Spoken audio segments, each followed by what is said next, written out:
Good evening, good morning, good afternoon. Welcome to the World Health Organization press briefing on COVID-19. We have with us, as always, the WHO Director General, Dr. Tedros.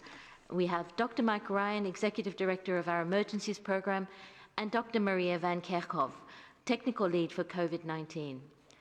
Dr. Tedros will first give you an update. Then, when Dr. Tedros has finished his opening remarks, we will hear a message about the Solidarity Trial. After that, I will open the meeting to questions. If you have connected via Zoom, please use the raise your hand icon to get in the queue to ask your question. If you've connected by phone, please hit *9 on your keypad to indicate you want to ask a question. I will apologize now to those who miss out, as we've got hundreds of people connecting already and asking questions, for which we thank you all. So we need to keep this briefing to under an hour so that our speakers, who are all leading this response, can get back to all the other pressing jobs on their endless to-do lists. And right now there's a lot to do. And to hear more about where we are and what we are doing and what we need to do, I will now hand over to Dr. Tedros. Thank you, Margaret. Good morning, good afternoon, good evening, wherever you are. There are now more than 500,000 confirmed cases of COVID-19 and more than 20,000 deaths. These are tragic numbers, but let's also remember that around the world, more than 100,000 people have recovered. Yesterday, I had the honor of addressing an extraordinary meeting of leaders from the G20 countries. My message was threefold. We must fight, unite, and ignite. Fight to stop the virus with every resource at our disposal. Unite to confront the pandemic together. We are one humanity with one common enemy. No country can fight alone. We can only fight together. And ignite the industrial might and innovation of the G20 to produce and distribute the tools needed to save lives. We must also make a promise to future generations, saying, never again. Viral outbreaks are a fact of life. How much damage they do is something we can influence. I thank the G20 countries for their commitment to fight the pandemic, safeguard the global economy, address international trade disruptions, and enhance global cooperation. This is especially important for countries who are not part of the G20, but will be affected by decisions made by G20 countries. Earlier today, we held a briefing with around 50 ministers of health from around the world, at which China, Japan, the Republic of Korea, and Singapore shared their experiences and the lessons they have learned. Several common themes emerged about what has worked. The need for early detection and isolation of confirmed cases, identification, follow-up and quarantine of contacts, the need to optimize care, and the need to communicate, to build trust and engage communities in the fight. Countries also expressed several common challenges. The chronic global shortage of personal protective equipment is now one of the most urgent threats to our collective ability to save lives. WHO has shipped almost 2 million individual items of protective gear to 74 countries that need it most, and we're preparing to send a similar amount to a further 60 countries. But much more is needed.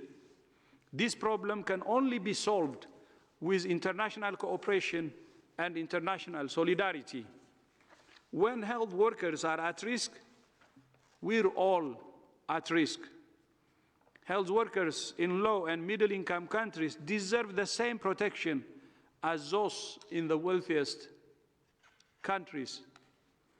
To support our call on all countries to conduct aggressive case finding and testing, we're also working urgently to massively increase the production and capacity for testing around the world.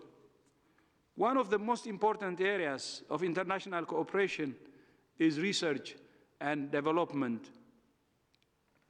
A vaccine is still at least 12 to 18 months away. In the meantime, we recognize that there is an urgent need for therapeutics to treat patients and save lives.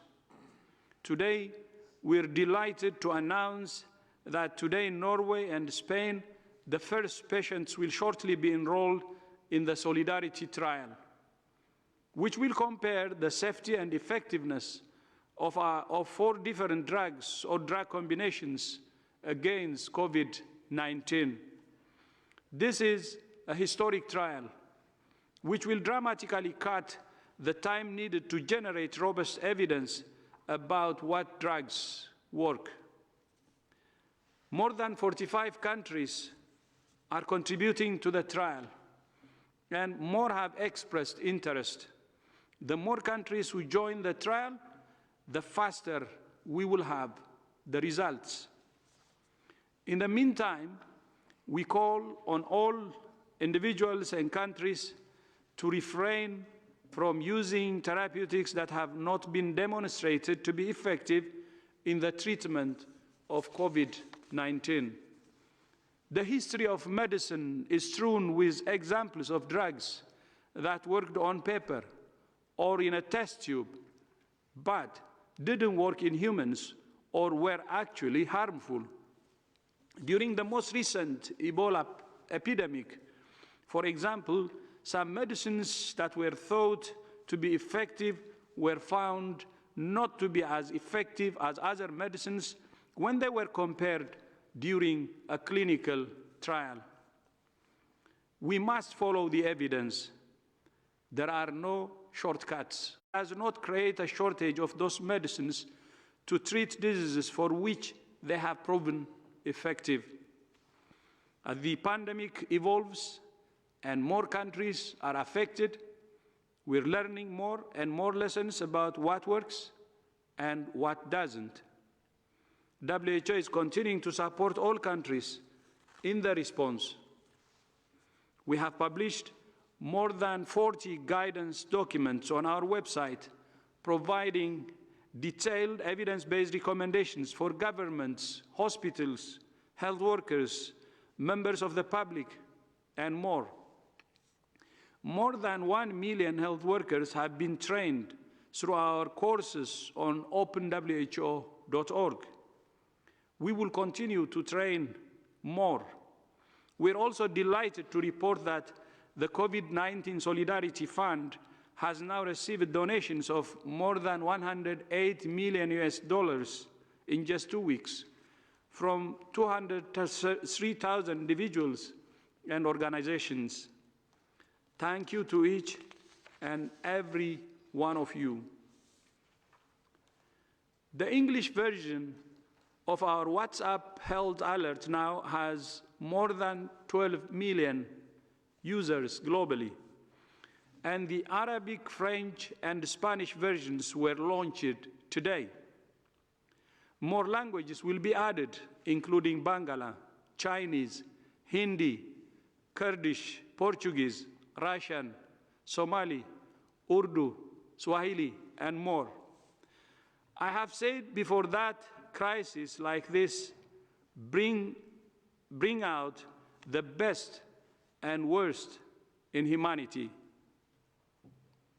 We have recently seen an increase in scams, cyber attacks, and impressions using WHO, my name, and COVID-19. I'm very grateful to those working in various national organizations providing critical cybersecurity intelligence to the WHO cybersecurity team. Thank you for your efforts to work with us to protect the health systems, health workers, and members of the general public who rely on our information systems and digital tools. Special thanks to Microsoft for assisting on this. I would like to end with something Singapore's Minister of Health, Gan Kim Yong, said during today's briefing. We're only at the beginning of this fight. We need to stay calm, stay united, and work together. I will repeat. We need to stay calm, stay united, and work together. I thank you. Thank you very much, Dr. Tedros. And as Dr. Tedros mentioned, we've got some exciting news about the Solidarity clinical trial from Norway. And we'll hear a lot more about it via a video intervention by Norway's Minister of Health and Care Services.